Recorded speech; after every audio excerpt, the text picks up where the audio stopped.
Okay, let's dive in. If you're an integrator, you've definitely felt this pain. Rack space is tight. You need totally seamless switching between multiple 4K sources. Yeah. And then sometimes you need to stretch those same sources across a big video wall, Yeah. right? Perfectly. Exactly. And trying to juggle that with, separate scalars, different matrix switches, it gets messy Yeah, and expensive fast. right.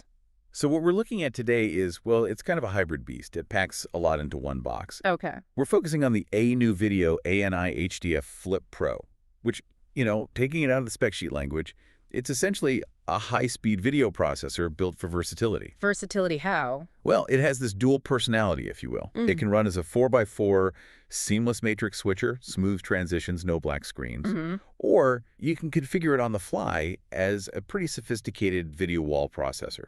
Think like 2x2 layouts or 4x1, 1x4 strips, that kind of thing. Okay, that dual function is definitely a hook. But let's talk about the foundation, the raw power. We're talking serious specs here, right? Yeah. Oh, yeah. The core specs are solid. It's fully compliant with HDMI 2.0b, handles HTCP 2.2 1.4 for content protection. Good. And crucially, it supports a full video bandwidth of 18 gigabits per second. Right, 18 gigs. That's what you need for the really high-end stuff. Absolutely. That's the pipe you need for pushing true 4K 60 UHD content without compromise. And resolution support. That bandwidth lets it handle professional video inputs right up to 4096 by 2160 at 60 Hz. And importantly, with 4.4.4 chroma subsampling. Okay, 4.4.4, why should our listeners care specifically about that detail? Well, if you're displaying things like, say, detailed spreadsheets, complex graphics, or even just really crisp text in maybe a corporate boardroom or a control room. Right, fine detail. Exactly. 4.4.4 gives you that absolute clarity. You avoid the sort of color bleeding or blurring you might see with lesser formats like 4.2.2 or 4.2.0, especially on static detail images. Makes sense. Now, here's something that really caught my eye for, system architects, the outputs. They support upscale or downscale to basically any resolution up to that top 4K 60, 4.4.4 standard. Yes. And that is, honestly, a game changer for flexibility. But hold on. For integrators who are used to maybe putting a dedicated scalar box on every legacy, say, 1080p display out on the network, doesn't baking that feature right into the switch maybe add complexity to the setup? Actually, it does the opposite. It radically simplifies the system design. How so? Because you just eliminated all those external scalar boxes. Think about it, that saves a ton of rack space, simplifies wiring, and cuts down the bill of materials cost too. Okay, fair point. Less hardware, fewer failure points. Precisely. And remember, the seamless part of the switching. That means no glitches, no black screens when you switch sources. That's a huge plus for the user experience. Yeah, nobody likes those blank moments. And audio. Does it keep up? It does. It passes through high-quality audio formats. Your LPCM, Dolby True HD, DTS-D Master Audio. So the sound quality stays right up there with the video. Good. High-end video needs high-end audio, but none of this matters if you can't control the thing reliably, right? Absolutely. Control is key in professional installs.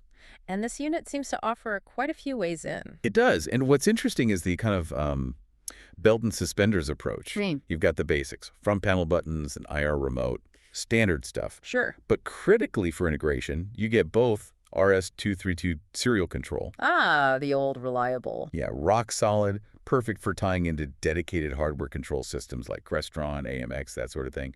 And you get TCP/IP control. Network control, usually through a web browser interface. Often, yes. Or via dedicated drivers. Having both RS-232 and IP means you've got options. More reliability, better fit for different control platforms, or even redundancy. And sticking with integration, two other things jumped out. Advanced EDIDE management and its compliance status. Can you just quickly break down why those matter? Sure. EDIDE management. Think of it like a sophisticated translator between the source device, like your Blu-ray player or media server, and the display. Okay. It makes sure they agree on what resolutions and features are supported, honestly.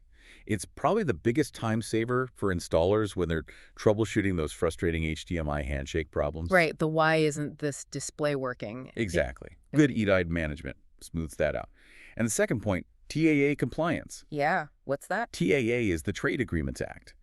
Being TAA compliant basically means the product is manufactured or substantially transformed in the U.S. or a designated country.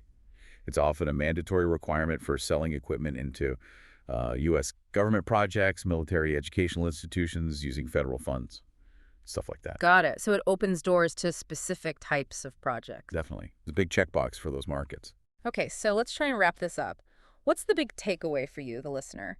This ANI HDFLIP-PRO, it seems like its identity is really built around seamlessly switching and scaling high-res 4K video. Yeah, and doing that either across a standard matrix setup or into these really flexible video wall configurations. Right, doing both jobs. And all managed through professional grade control options, both network and serial, built for demanding installs.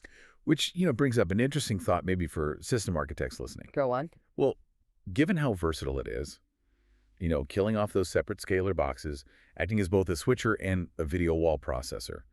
Plus, having that TAA compliance in both RS-232 and IP control built in. Yeah. What kind of new installation challenges could that solve?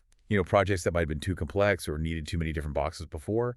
Having that combination of features in one TAA-compliant unit, it feels like it could really simplify some previously tricky scenarios. Combining scaling, switching, video wall processing, and robust dual control with TAA. Yeah, that's definitely something to chew on when you're designing that next complex AV system. Yeah. Good stuff. Food for thought.